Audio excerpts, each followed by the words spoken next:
Good morning friends. Animal farm जो launch होके लगभग 24 घंटा ऑलमोस्ट 24 आवर्स कंप्लीट हो चुका है। अभी हम लोग इसमें स्टेकिंग कैसे करते हैं, अनस्टेक कैसे करते हैं और इसका कुछ क्या एल्गोरिदम है, इसका वाइट पेपर एक बार देख लेंगे हम फ्रेंड्स। अभी मैं एनिमल फार्म के वेबसाइट में आ चुका हूँ, द एनिमल डॉट फार्म। सो सिर्फ वाइट पेपर हम देखेंगे, इसका एल्गोरिदम में क्या बना चुके हैं बोल के।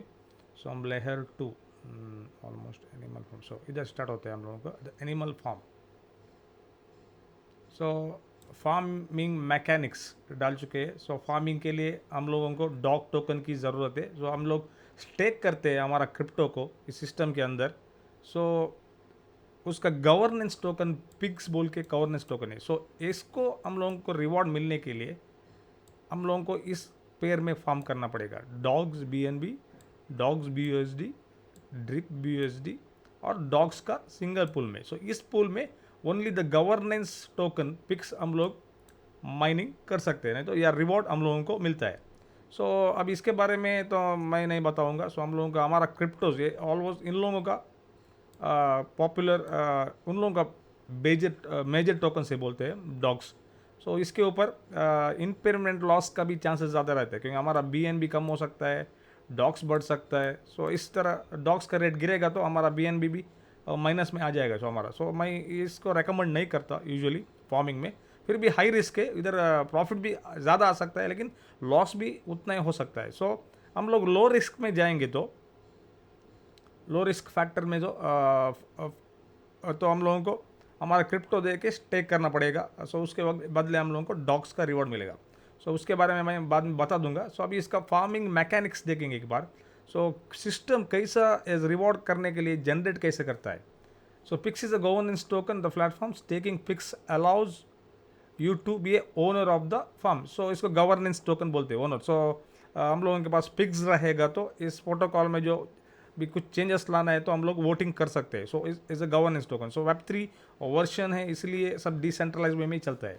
सो dogs are the native token L2 are earn in all farms and pools to various degrees. So dogs हम लोगों को रिवॉर्ड्स में या फार्मिंग करने के लिए हम लोगों के पास दूसरा cryptos like bitcoin, Ethereum, Binance, Polkadot, chain link, cake, ऐसा सभी टोकन हम रखने से उधर रिवॉर्ड में मिलता है। So various degree. So dogs have 6% tax on all the transaction and additional 3% tax on selling. So अभी इसका मतलब क्या है, dogs have 6% base tax. So हम लोगों को रिवॉर्ड में मिलता है, ठीक है। सो रिवॉर्ड में से हम लोग उसको विड्रॉ करते वक्त, रिवॉर्ड विड्रॉ करते वक्त उसके ऊपर 6% टैक्स लगता है। सो रिवॉर्ड के ऊपर 6% टैक्स। अगर सोचो मैंने एक डॉग अभी रिवॉर्ड में लिया आज के दिन, सो उसके इसका सोचो उसका $100 है तो उसका 6%, $6 मेरा कटता है फॉर द टैक्स पर्पज। सो हम लोगों को बाद में बता दूंगा, वो लिक्विडिटी को ऐड होता है वो 6%। उसके बाद हम लोग उसको सेल करते हैं मार्केट में, सो उसको एडिशनल 3% टैक्स पड़ता है। सो ऑलमोस्ट अबाउट 9% टैक्स इधर पड़ता है सेलिंग के ऊपर। So of of the 6% base tax, so इसमें से 6% क्या टैक्स कट हुआ है ट्रांजैक्शन के ऊपर, वो tax 3% is sold for BUSD and this BUSD is sent to the vault which paid out for the pigs taker. So pigs कौन stake करता है, उन लोगों को BUSD स्टेबल कॉइन मिलता है। सो ये 6% का 3% वो BUSD पूल में चला जाता है। सो इसका मैकेनिज्म है। सो इसलिए पिक्स के जो के पास पिक्स टोकन है गवर्नेंस, वो स्टेक करके वो BUSD स्टेबल कॉइन उन लोग रिवॉर्ड में ले सकते हैं। So the other half of the tax, जो बाकी 3% tax spared with the BUSD and added to the liquidity pool raising the potential price for the dogs. So ये क्या होता है, बाकी का 3% जो कटा हुआ ऑटोमेटिकली BUSD और डॉग्स का पैनकेक स्वैप में जो पूल है ना लिक्विडिटी, उसको ऐड होता है। सो इसकी वजह से इसका प्राइस एप्रिसिएशन ज़्यादा हो। सो वेन एवर 6% टैक्स इधर से वो लिक्विडिटी में जाके ऐड होता है उसका 3%। द एडिशनल 3% टैक्स जो कलेक्ट किया है ना, जब हम लोग सेल करते हैं, सो लगभग 3% उसका टैक्स हम लोगों को पड़ता है। सो additional 3% tax on selling is burned. Burn मतलब वो उसको हटा देता है सप्लाई से। सो बर्न होता है। So introducing the deflationary element to the token. So जब जब लोग सेल करेंगे 3% टैक्स पड़ता है सभी लोगों को, तभी क्या होता है वो टैक्स, वो 3% जो कटा हुआ इमीडिएटली वो सिस्टम से डॉग टोकन को बर्न कर देता है सिस्टम से, और deflationary element to the token. So इसलिए वो डिफ्लेशनरी सप्लाई आते वक्त वो कम भी होता रहता है, इसलिए वो प्राइस स्टेबल रहने के चांसेस ज़्यादा है। सो बाद में रेफरल प्रोग्राम इसमें है, आपको मालूम होगा, सिंगल डायरेक्ट रेफर। सो आप किसी को इस बंदे को सिस्टम के बारे में बताएंगे, सो 3% जो वो रिवॉर्ड लेता है दिन में, उसका 3% आपको मिलता है। वो बहुत बड़ी बात नहीं है, लेकिन पैसिव इनकम जो इंडिविजुअल जो को रेफर नहीं कर सकता, वो इधर अपना क्रिप्टो होल्ड करके आसानी से कमा सकते हैं। फिर भी फाइनेंशियल एडवाइस नहीं है, आप खुद का रिसर्च करके जो आप कितना रिस्क लेना चाहते हैं उतना आप इधर स्टेक कर सकते हैं। सो लेयर 2 फार्मिंग मैकेनिक्स देखेंगे हम लोग। इसमें डिपॉजिट फीस रहते हैं। सो अलग अलग पूल में हम लोग डिपॉजिट करते हैं ना, उसके लिए फीस रहते हैं। सो उन लोगों को डॉग नेटिव टोकन में फीस नहीं है, लेकिन बाकी का सब पेयर अगर BNB हो उसमें सब फीस रहते हैं। सो पेयरिंग में, फार्म पेयरिंग 2 टोकन चाहिए ना, उसमें 4% का फीस रहता है, और सिंगल पूल में हाईएस्ट फीस रहता है, वो 6% फीस रहता है। सो हम लोग एक बार एक पूल में जाएंगे, फॉर एग्जांपल हम केक में डालेंगे तो 6% हमारा केक इमीडिएटली कट होता है। सो इसका भी डिस्ट्रीब्यूशन देखेंगे। सो L2 will have deposit fees L1, however they will be distributed slightly differently due to our introduction of PIGS governance pool. This allows the decentralized ownership of the farm. On L2, 75% of the deposit fee will be converted to BUSD. So जो deposit फी 6% collect होता है ना, उसमें से 75% BUSD and BUSD convert होता है। फिर pics का जो रिवॉर्ड्स है ना, पिक्स का रिवॉर्ड पूल, उसमें जाके सिंगल एसेट स्टेकिंग में जाके बैठता है। सो 75%, सो सभी लोग इसमें पूल में स्टेक करते हैं उन लोगों क्रिप्टो। सो उसको वो 6% तो फीस में चला जाता है ना, वो फीस का 75% डॉलर होता है, BUSD बनाते और उसको सिस्टम में ऐड कर देते हैं। वो पिक्स का स्टेकिंग पूल में स्टेबल BUSD हम लोगों को रिवॉर्ड मिलता है, इसलिए लोग ज़्यादा से ज़्यादा पिक्स को स्टेक करने लगते हैं, इसलिए पिक्स का भी वैल्यू ऊपर बढ़ सकता है। So 15% of the deposit, so 15%, 75% इधर डाल दिया। So 15% of the deposit fees will be allocated for marketing and 10% will be allocated to the platform fees. So वो लोग क्रिएटर्स उसका 15% इसको मार्केटिंग टूल यूट्यूबर के साथ वो मार्केटिंग करते हैं। सो इसके लिए सब रखा है, बाकी का 25%। सो डिपॉजिट फीस का 25% इसके लिए रखा है। So just as L1 will not leave the capital contract segment, L2 will also utilize all the available funds through the staking them on Pancake to earn additional yield that can be used buybacks, marketing, development 30% and cost of 10%.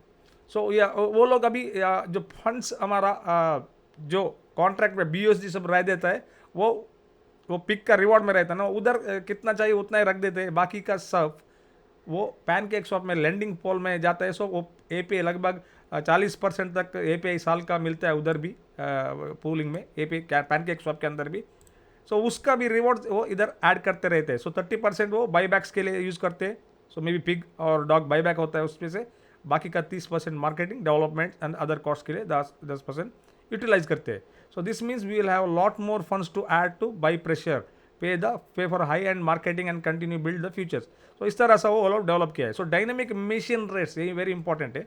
So mission rates मतलब जो token जो supply आ रहा है ना, अंदर token आता है, reward में फ्री में टोकन मिलता है हम लोगों को। सो उन लोगों को वो कैसे क्या मैकेनिज्म यूज़ किया है इसको, इसके बारे में देख लेंगे।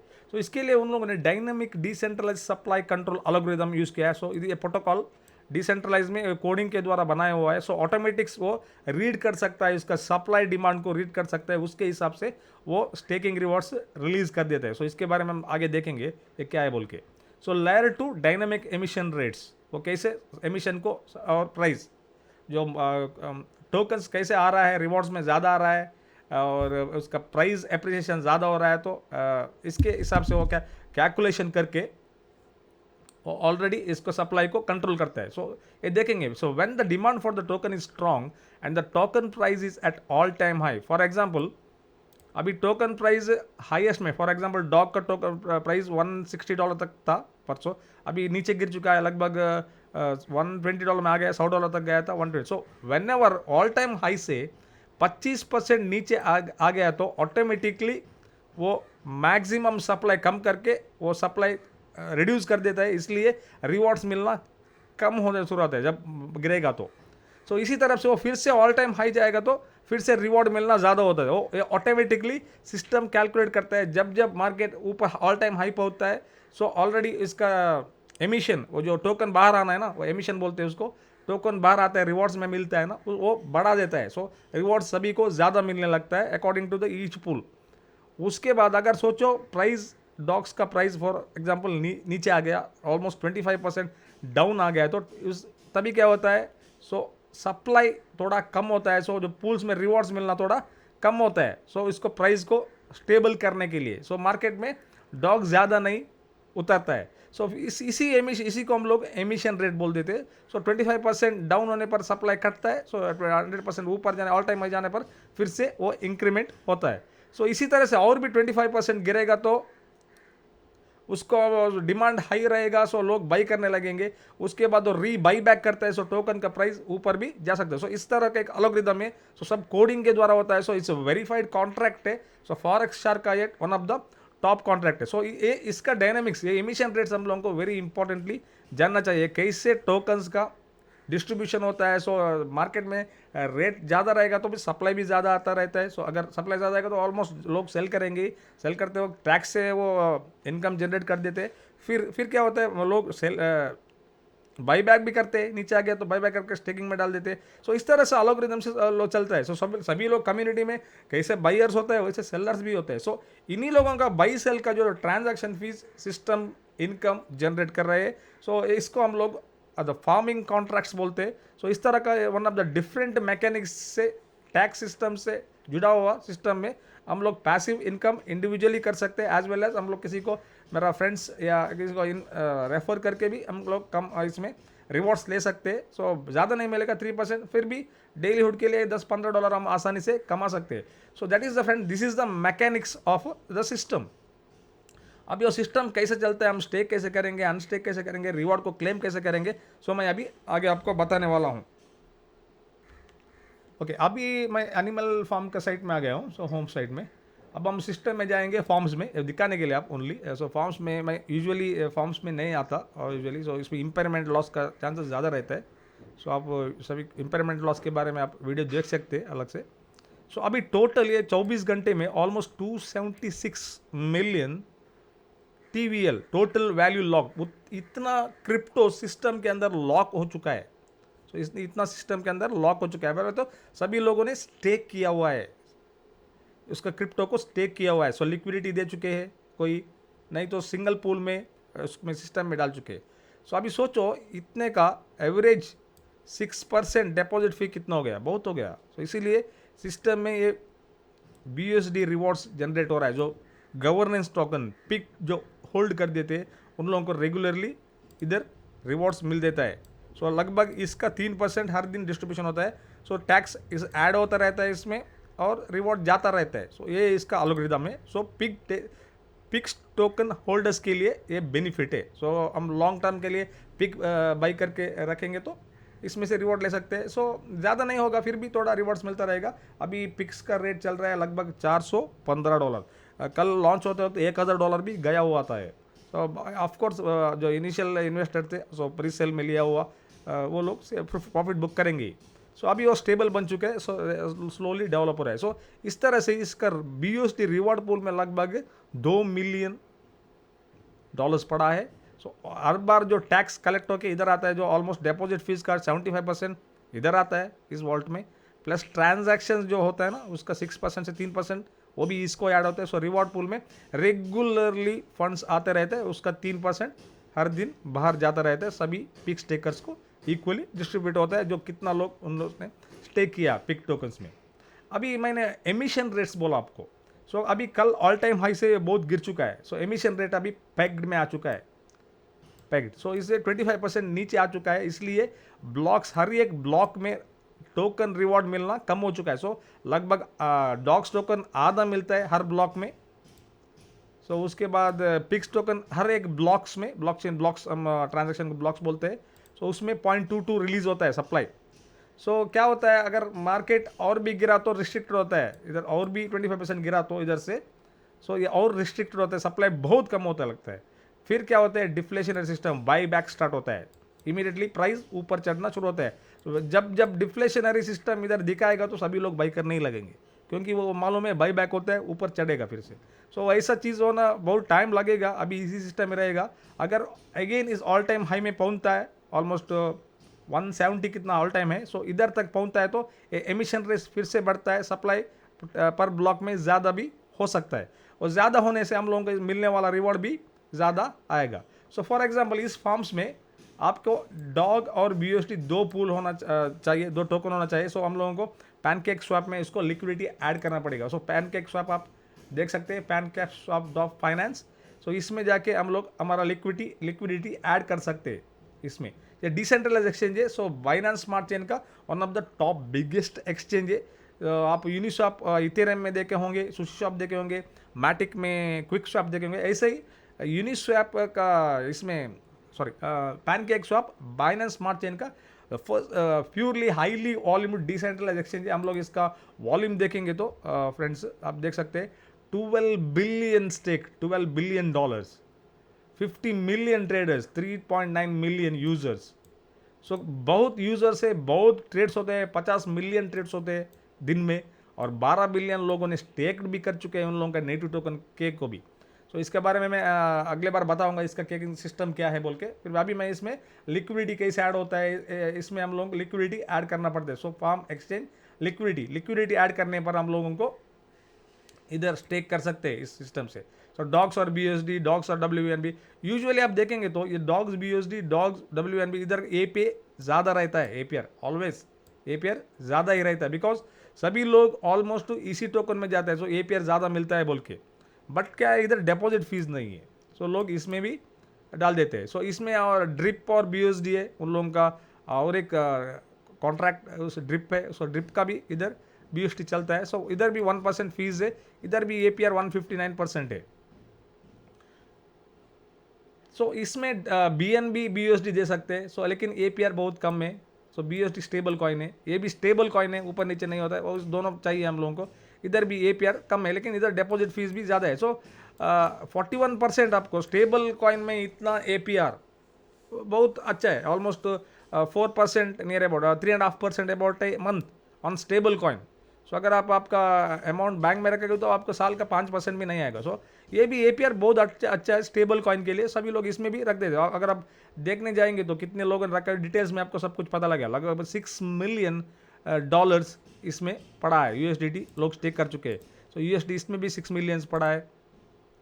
इस तरह से ये सभी स्टेबल कॉइन है। डाई BUSD ये बिटकॉइन और इथेरियम का पेयर है, सो इसमें भी स्टेबल कॉइन APR थोड़ा ज़्यादा है कंपेयर करते हैं स्टेबल से। सो इथेरियम WBNB का पेयर है, ये BTC WBNB बोलते हैं, रैप्ड वर्जन बोलते हैं BNB।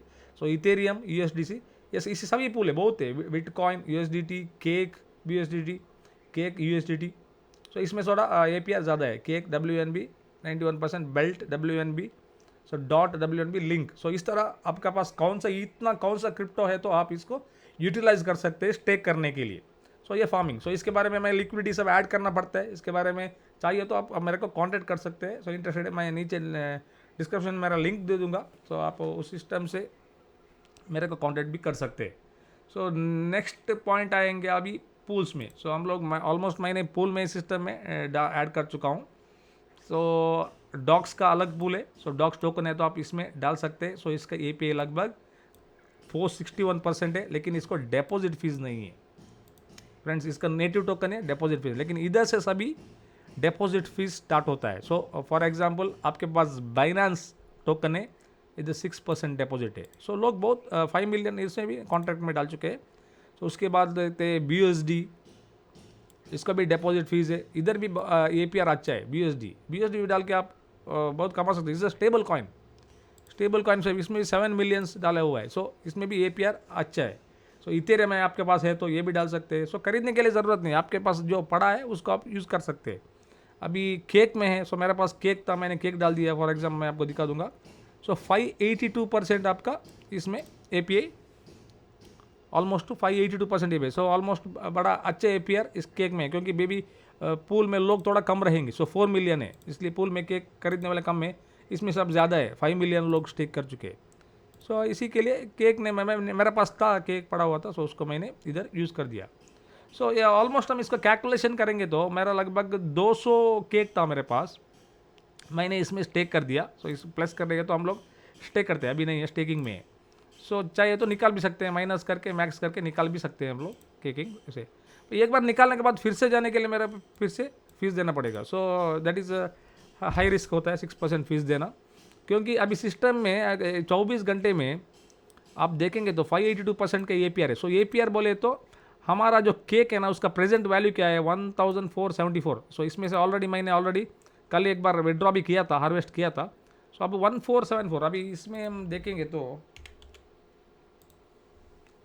अभी मेरा एक्चुअल केक का वैल्यू अभी चल रहा है, क्योंकि 6% कट होके 180 टोकन दिख रहा है इधर। अभी इसका वैल्यू 1474 है। ओके, सो अभी 582 का हम लोग API 582 divided by 365, so almost 1.59% तक दिन में अभी हम लोगों को मिल रहा है स्टेकिंग रिवॉर्ड इसके हिसाब से। So depends upon the pool और एमिशन, मैंने बोला ना, एमिशन जो होता है, सप्लाई ज़्यादा होने पर ये भी रिवॉर्ड्स भी मिलना कम हो जाता है, प्राइस गिरेगा तो। सो रिवॉर्ड्स के ऊपर टोटल लोग कितने जुटते हैं हार्वेस्ट उसके ऊपर है, सो फिक्स नहीं रहेगा। अभी के हिसाब से 585 1.59% है। सो अभी मेरा $1478, सो केक का रेट भी ऊपर नीचे होने पर वे भी डिफ्रेंशिएशन आता है। सो इनटू अभी के रेट दाम 1408 इंटू 1.59% है अभी के हिसाब से, मैं बोल रहा हूँ। सो ऑलमोस्ट $23 तक मेरे का 24 घंटे में प्रॉफिट हो सकता है इसमें, $23 का प्रॉफिट्स। सो इतना अमाउंट में, सो $23 ऑलमोस्ट अबाउट 1000-2000 रुपीज़ के अंदर रहेगा। अभी मेरे को कितना टोकन मिल सकता है, तो नियर अबाउट $23 मिलेगा। तो 23 इधर अभी दाम चल रहा है लगभग 121 चल रहा है, डॉग का रेट 121। सो लगभग 0.19 तक मेरे को 24 घंटे में माइन हो सकता है अभी के हिसाब से। अगर रेट ऊपर गया तो वो कम होता जाएगा और भी, लेकिन APR तो बढ़ता रहेगा। सो डिपेंड्स, अभी 580 हो गया, देखो 585 था, 580 हो गया। सो इस पूल में कोई जुड़ा होगा अभी इसी वक्त। सो लगभग इस तरह एक पैसिव इनकम हम लोग कर सकते हैं। जो हम लोग केक का भी सोचो, मैंने लॉन्ग टर्म के लिए एक्सचेंज में रखा है, तो इसको मैं यूटिलाइज कर सकता हूँ। फिर भी जो आपको कितना रिस्क फैक्टर है वही लेके रखे, क्योंकि 6% आपका फीस में चला जाता है। सो लगभग अभी 200 डाला है तो मेरा 12 टोकन चला जा चुका है 6% फीस में केक में। सो बाकी कर गए। सो मेरे को पहले अभी वो 12 कवर करना पड़ेगा 6%, तो उसको लगेगा 3-4 दिन। सो ऑलमोस्ट कल से ऑलरेडी जुड़ रहा हूँ मैं, केक कंप्लीट कर रहा हूँ। उसके बाद जो आता है वो रिवॉर्ड्स प्योरली प्रॉफिट्स में रह जाता है। सो एनी हाउ ये पूल सिस्टम में इस तरह से सिस्टम में रहते हैं। अभी आपको अगर आपके पास केक है तो आपको डिपॉजिट करने के लिए अभी एनेबल कॉन्ट्रैक्ट, अभी इसमें मैंने नहीं डाला, सोचो आपके पास इथेरियम है, फर्स्ट इसको एनेबल करना पड़ेगा ऐसा। सो एनेबल करते वक्त तो परमिशन पूछता है, आपको परमिशन देना है क्या इसको बोल के। सो हम लोग कंफर्म करेंगे, सो इतना फीस जाएगा परमिशन करने के लिए। सो उसके बाद आपको ऐसा ओपन होता है, स्टेक बोल के लोग आता है। सो स्टेक LP बोल के उसके ऊपर आप क्लिक करेंगे। सो ऐसे करेंगे तो आपका केक कितना है उसको मैक्सिमम डालेंगे और कंफर्म करेंगे। सो फिर से अप्रूव करेंगे। सो ये सिस्टम वगैरह हो गया। सो बाद में हम लोग हार्वेस्ट कैसे करेंगे इसके बारे में देखेंगे। अभी मेरे को सोचो अभी 0.12 हार्वेस्ट करना है, फॉर एग्जांपल हार्वेस्ट कर दिया मैंने 0.121। सो इसको भी मेरे को फीस देना है। सो बार बार हार्वेस्ट मत कीजिए।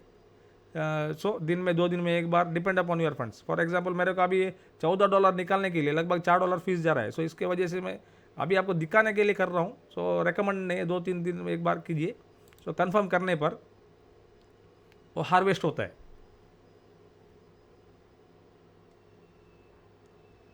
सो इधर मेरा डॉग्स आ गया। अभी देखिए यार, अभी इमीडिएटली मैं हार्वेस्ट नहीं कर सकता। अगर हार्वेस्ट इमीडिएटली है तो अगले 4 घंटे के बाद मैं फिर से हार्वेस्ट कभी भी कर सकता हूँ, 4 घंटे के बाद कभी भी। लेकिन आप 2-4 दिन के बाद भी कर सकते हैं, ऐसा कुछ नहीं आज ही करना है बोल के। लेकिन डिपेंड अपॉन द प्राइस ऊपर नीचे होता रहता है। ऊपर आज 121 है, कल 120 हो सकता है, 130 हो सकता है, 150 भी हो सकता है, नहीं तो 90 भी आ सकता है, डिपेंड्स। उसका हम लोग प्योर कम्युनिटी बेस्ड है ना, इसलिए कम्युनिटी उसको डिमांड एंड सप्लाई को प्ले करती है। सो अभी जो फिर से माइनिंग स्टार्ट हो जाएगा हमारा इमीडिएटली, अभी स्लोली होता है, एमिशन 580% है ना, स्लोली हो जाएगा। अभी इतना सिस्टम से आपको मालूम पड़ा हम लोगों को कैसे डालना है और कैसे निकालना है। अभी इसको सेल कैसे करना है, सेल करने के लिए आपको पैनकेक स्वैप का इसका एक्सचेंज है, अभी एक्सचेंज में आ जाएंगे पैनकेक में। सो एक्सचेंज में जाएंगे, ट्रेड आया, ट्रेड के ऊपर एक्सचेंज में जाएंगे। अभी मेरे को फॉर एग्जांपल इसको मैं BUSD ऑलवेज BUSD बनाता था, सो BUSD रख दूंगा मैं नीचे। ओके, इधर मैं BNB के जगह इसको डॉग को डालूँ, क्योंकि डॉग मेरे पास आ चुका है। अभी मैंने देखो 1.1291 डॉग मेरे पास आ चुका है। ओके, अभी डॉग को हम लोगों को सेल करना है, तो BUSD में हम सेल करते हैं, फॉर आपको सेल करना चाहिए तो। सो अभी मेरे पास 0.12 पड़ा है, अभी इसका मेरे को लगभग $14 मिल रहा है, ठीक है। लेकिन आपको एक रिमाइंड देना है कि ये इसमें 9% टैक्स है। सो आपको इधर 9% सेट करना है आपको, इसमें एक सेटिंग आता है 9%, ठीक है। 9% करके आपको स्वैप करना है। अगर सोचो आपने कम रख दिया, सोचो 1% रख दिया स्लिपेज, सो अभी क्या होता है देखिए 14.80 है ना। अभी स्वैप करते वक्त अब अभी स्वैप करने के लिए पूछता है, कंफर्म स्वैप करते वक्त वो एरर दिखा देता है ऐसा। इसलिए आप सेटिंग में जाओ, इधर 9 नहीं तो 10, 9 भी डाल सकते हो। सो 6 + 3 9% सेलिंग फीस है। सो ऑलमोस्ट 3% भी रहेगा, एक बार देखेंगे होता है क्या। सेलिंग फीस 3% मैंने देखा था अभी, एक मिनट देखेंगे। मैंने अभी 30% अभी डाल दिया, अभी स्वैप करके देखेंगे। नहीं, इट रिक्वायर्ड 9%। सो 9% सेटिंग चाहिए इधर सेलिंग पर, सेलिंग टैक्स है। ओके, अभी 9% डाल दिया। अभी मैं स्वैप करता हूँ। ओ सॉरी, 10% चाहिए दिखता है अभी। Okay, 10% selling tax. अभी देखेंगे, एक बार इसको निकाल देता हूँ। ओके, मैक्स करेंगे। ओके, अभी देखेंगे प्राइस चेंज होगा। ओके, 10% चाहिए इसको। अभी देखिए इधर फीस ज़्यादा नहीं होगा, लगभग $0.50 के अंदर रहेगा। सो कंफर्म। सो मैंने कंफर्म डॉग को सेल किया अभी 0.12 में। मेरे पास $106.16 था, आप देख सकते हैं 1.6 अभी 1.19 हो गया। 106 था, लगभग $13 मेरे को मिल गया आपको दिखाने के लिए। इसलिए आप रेगुलर मत कीजिए, एक ही बार कीजिए, क्योंकि उधर का ट्रांजेक्शन फीस आप बचा सकते ऑलमोस्ट पूल्स का टोकन में, इसमें बचा सकते हैं। So that is friends, purely stay करके हम लोग इसमें रिवॉर्ड ले सकते हैं। सो अभी मेरा आपने देखा मैंने अनस्टेक किया। सो उसके बाद इधर मैं क्या फ्रेंड्स इधर, ओके, सो मैंने उसको डॉलर बना के छोड़ दिया। सो चाहिए तो मैं रेट एप्रिसिएशन के लिए रख भी सकता हूँ। अगर नीच गिरेगा तो आपको भी लॉस हो सकता है, लॉस हुआ है तो रिवॉर्ड में लॉस हो सकता है। लेकिन आपको जो स्टेकिंग पड़ा है वो आपको ऐसे ही पड़ा रहेगा, कभी भी चाहिए आप निकाल सकते हैं। लेकिन एक बार निकालने के बाद आप फिर से सिस्टम में एंट्री होने के लिए फिर से डिपॉजिट फीस देना पड़ेगा, वो सोच समझ कर ही निकाल दीजिए। एक बार निकालने के बाद फिर से डालने की ज़रूरत नहीं है। अगर आपके पास 2-3 महीने या 4-5 महीने और इधर रेट गिरेगा, नहीं तो लोग ज़्यादा देंगे तो API कम होता है, तो आप इससे भी ज़्यादा अच्छा API मिलने पर उधर भी आप जा सकते हैं। सो इस तरह कैसे हम लोग इसको स्टेक कर सकते हैं और हम लोग इसको कैसे फिर से निकाल सकते हैं। सो इसके बारे में शॉर्ट वीडियो मैंने आपको दिखा दिया। तो एनीथिंग आपको क्लैरिफिकेशन चाहिए तो आप मेरे से जुड़ सकते हैं, कांटेक्ट कर सकते हैं। जो मैं आपको किसी को लिंक देता हूँ उसमें से आप मेरे को कांटेक्ट करके इसके बारे में डिटेल्स पूछ सकते हैं। सो सिस्टम में आपको स्टेक करना है तो मैंने इसके डिस्क्रिप्शन में नीचे इसका लिंक दिया हुआ है। सो लिंक आप यूज़ कर सकते हैं। So it's not compulsory. So आपका खुद का क्रिप्टो स्टेक करके आप रिवॉर्ड ले सकते हैं। So again risk reward ratio सब कुछ इधर रहता है। सो आप खुद का रिसर्च करके रिस्क फैक्टर समझ के ही आप इधर सिस्टम में स्टेक कर दीजिए। So rewards depend upon the market condition, demand supply के ऊपर ही रहता है। So okay, thank you friends, thank you all of you.